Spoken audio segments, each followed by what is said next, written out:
Құтты болсын. Ол да ер азаматқа арқа сүйеп, өмір сүрсе ғана бақытына тез жетеді екен ағай. Шариғаттың да, табиғаттың да бізге жазған заңдылығы осылай. Ешкімді сүймей өмір сүру әрине жеңіл, бірақ ол өмір ағынасыз өмір деп бекер айтылмаса керек.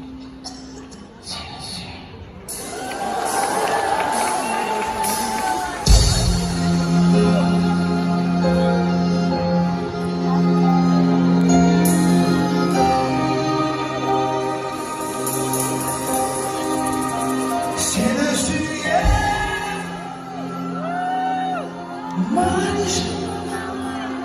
Seni süren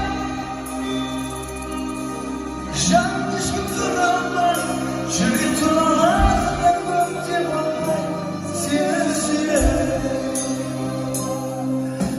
Tüyün olacak Her öğrendiğimi Seni olsun ödeyim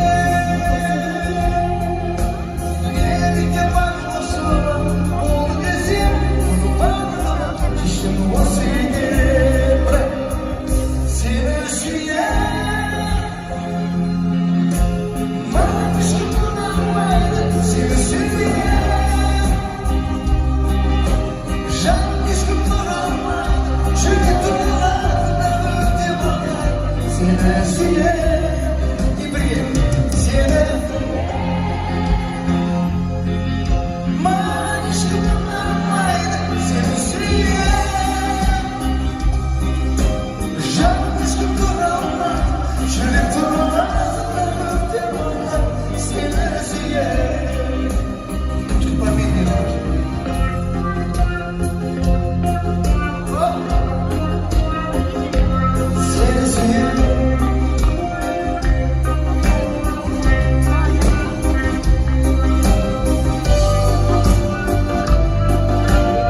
Çişimi vasıyım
Şiir